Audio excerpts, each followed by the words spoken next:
ഇപ്പം നമ്മൾ കാണുന്ന ഫോട്ടോയിൽ ഇന്ത്യയിലെ രണ്ട് പ്രമുഖരായിട്ടുള്ള വ്യക്തികളുടെ വീടുകളാണ്. ഒന്ന് ഇന്ത്യയിലെ ഏറ്റവും വലിയ കോടീശ്വരനായിട്ടുള്ള മുകേഷ് അംബാനിയുടെ വീട്. അതിൻ്റെ അടുത്ത ഭാഗത്ത് മഹേന്ദ്ര കമ്പനിയുടെ ഉടമസ്ഥൻ്റെ വീട്. മഹേന്ദ്ര കമ്പനിക്ക് 17,000 കോടി രൂപയുടെ ആസ്തിയുണ്ട്. അംബാനിയുടെ ആൻറ്റീലിയ വീട് പോലത്തെ ഒരു വീട് പണിയാനുള്ള സാമ്പത്തിക ചുറ്റുപാടുണ്ട്. പക്ഷേ ആനന്ദ് മഹേന്ദ്ര ഇപ്പോഴും തറവാട് വീട്ടിലാണ് താമസിക്കുന്നത്.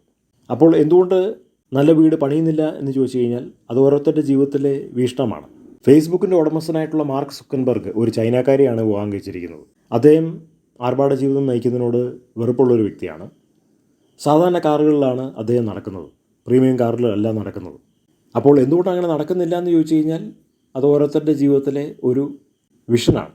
ഇന്ത്യയുടെ ഏറ്റവും വലിയ സോഫ്റ്റ്വെയർ കമ്പനികളിൽ ഒരു കമ്പനിയായിട്ടുള്ള ഇൻഫോസിസിൻ്റെ ഉടമസ്ഥൻ സ്വന്തമായിട്ട് കാർ ഉപയോഗിക്കാതെ തൊഴിലാളികളോടൊപ്പം ബസ്സിലാണ് യാത്ര ചെയ്യുന്നത്. ഇങ്ങനെയുള്ള ഒരുപാട് ആളുകളെ നമുക്ക് സമൂഹത്തിൽ കാണാൻ കഴിയും. പണം ഉള്ളതുകൊണ്ട് മാത്രം നല്ല വീട്ടിൽ താമസിക്കുകയും പ്രീമിയം കാറിൽ നടക്കണം എന്നൊന്നുമില്ല.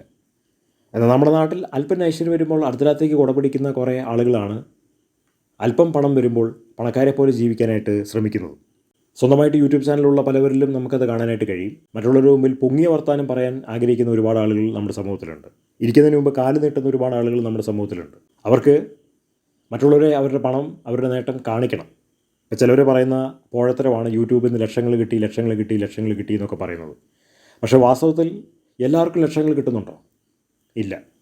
യൂട്യൂബ് തന്നെ വരുമാനം തരുന്നത് ഓരോ മാസം ഉള്ള അവരുടെ വീഡിയോ വ്യൂവിങ്ങിൻ്റെ അടിസ്ഥാനത്തിലും പ്രേക്ഷകർ അത് കാണുന്നതിൻ്റെ അടിസ്ഥാനത്തിലുമാണ് അവർക്ക് പൈസ കൊടുക്കുന്നത്. അല്ലാണ്ട് എല്ലാവരും ചിന്തിക്കുന്ന പോലെ ലക്ഷങ്ങളും കോടികളൊന്നും എല്ലാവരുടെയും കയ്യിലൊന്നും വരുന്നില്ല. ഒരു മാസം വ്യൂ റേറ്റ് കുറഞ്ഞു കഴിഞ്ഞാൽ പൈസ കുറഞ്ഞു പോകും. അതുകൊണ്ട് സ്ഥിരമായി നമുക്ക് പൈസ തരണം എന്ന് യൂട്യൂബൊന്നും കോൺട്രാക്റ്റ് എഴുതിയിട്ടൊന്നുമില്ല. അത് എത്ര നാൾ നിലനിൽക്കുമെന്നും നമുക്കറിയില്ല. അപ്പോൾ ഇതിനകത്തുനിന്ന് മനസ്സിലാക്കാനുള്ളത് പണം കയ്യിലുള്ളത് കൊണ്ട് മാത്രം പൊങ്ങിയ ജീവിതം, കുലീനമായ ജീവിതം നയിക്കണം എന്നൊന്നുമില്ല. അത് ജീവിതത്തിൽ ഓരോരുത്തർക്കും ഓരോ കാഴ്ചപ്പാടുകളുണ്ട്.